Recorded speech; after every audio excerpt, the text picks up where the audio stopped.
Oke bro, siap-siap deh. Kita bakal ngobrol soal hal yang cukup menarik dan pastinya bikin lo mikir, kepribadian introvert. Kalau lo merasa kadang dunia ini lebih cocok buat orang-orang ekstrovert yang selalu ramai, bicarain segala hal, dan gak pernah kehabisan energi, tenang aja, lo gak sendirian. Di sini saya tidak bermaksud untuk mengurai siapapun ya, saya hanya ingin sharing dan ya berbagi pengalaman di mana saya juga masih tetap terus belajar ilmu psikologian gitu. Saya bukan siapa-siapa, bukan ustadz, bukan kiai, bukan pejabat atau apapun itu. Saya nyariin di teman kalian semua dan yang kebetulan punya cerita. Nah gitu ya kira-kira teman-teman. Nah ini dia rahasia psikologi yang tersembunyi dalam buku Quiet karya Susan Cain. Menghargai kepribadian introvert.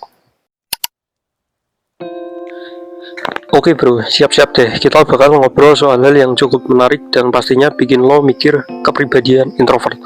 Kalau lo merasa kadang dunia ini lebih cocok buat orang-orang extrovert yang selalu ramai bicarain segala hal dan gak pernah kehabisan energi, tenang aja, lo gak sendirian. Banyak orang yang merasa kalau jadi introvert itu agak susah di dunia yang lebih sering menghargai orang yang bisa tampil di depan banyak orang. Tapi bro, disinilah rahasia psikologi yang tersembunyi dalam buku Quiet karya Susan Cain. Bisa ngasih pencerahan. Buku ini bro, benar-benar mengubah cara pandang kita tentang introvert dan bagaimana kita bisa menghargai kepribadian kita yang satu ini. Jadi bro, coba deh bayangin lo lagi di sebuah pesta besar, orang-orang ngobrol, tertawa, dan suasana ramai banget. Lo yang introvert biasanya pasti lebih milih duduk di pojokan sambil ngeliatin orang-orang yang pada bersosialisasi. Mungkin ada saatnya lo mikir, kok mereka bisa ya? Gimana sih rasanya nggak takut ngomong di depan banyak orang? Nah, justru disinilah keistimewaan lo sebagai introvert bro. Buku Quiet ngajarin kita buat lebih menghargai diri sendiri, dan lo bakal tahu kalau introvert itu punya kekuatan tersendiri yang seringkali nggak kelihatan. Susan Cain penulisnya bilang kalau introvert itu bukan berarti kita nggak suka bergaul, tapi kita lebih suka berinteraksi dalam suasana yang lebih tenang dan mendalam. Lo lebih nyaman ngobrol dengan satu orang atau beberapa orang aja daripada harus berbicara di depan banyak orang atau ikut dalam obrolan besar yang kadang gak ada ujungnya. Saya juga bilang banyak orang introvert yang justru lebih kreatif, reflektif, dan bisa lebih mendalam dalam berpikir. Jadi bro, kepribadian introvert itu benar-benar punya kekuatan yang gak semua orang bisa lihat. Tapi nih bro, gue tahu pasti ada saatnya lo merasa kayak jadi orang yang terpinggirkan gara-gara lo introvert, kayak di sekolah atau di tempat kerja. Lo kadang ngerasa kayak nggak cukup bersuara atau nggak cukup terlihat, dan lo pasti pernah mikir, kenapa sih gue nggak bisa kayak mereka yang selalu punya ide brilian di depan orang banyak. Nah ini yang dibilang Susan Cain, introvert punya cara berpikir yang berbeda, dan seringkali ide-ide mereka yang dalam itu justru lebih bermakna dan bisa memberi dampak lebih besar. Lo gak perlu jadi orang yang selalu tampil depan umum menunjukkan kalau lo punya potensi yang luar biasa. Yang menarik bro, dari buku ini adalah cara Cain menggambarkan bagaimana dunia ini lebih sering memuji mereka yang ekstrovert, yang suka tampil dan jadi pusat perhatian.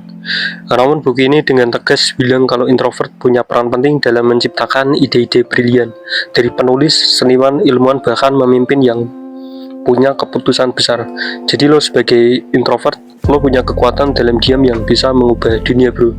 Kadang lo hanya perlu waktu buat berpikir lebih dalam, menganalisis segala sesuatu dengan hati-hati, dan gak terburu-buru buat ngeluarin pendapat.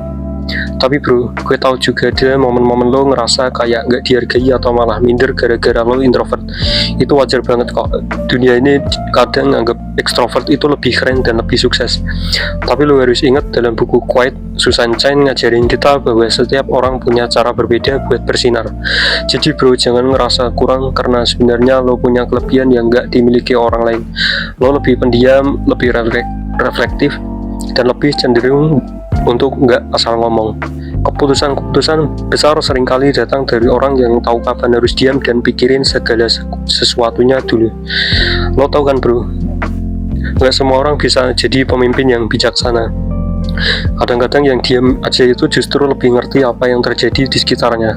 Tapi nih, gue mau tanya sama lo bro, pernah nggak lo ngerasa cemas atau nggak pede karena lo introvert?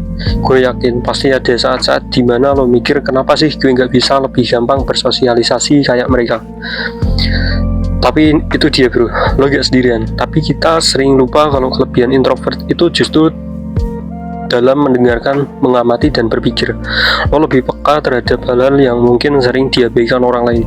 Jadi gimana menurut lo bro? Pernah nggak lo merasakan hal-hal positif dari kepribadian introvert lo sendiri? Nah bro, gue mau banget denger pendapat lo. Coba deh share pengalaman lo di kolom komen. Apakah lo merasa lebih dihargai ketika bisa bekerja dengan tenang, atau malah merasa kesulitan karena dunia ini lebih mengutamakan mereka yang ekstrovert? Ayo kita diskusi bareng dan saling support, karena kepribadian introvert itu nggak kurang bro.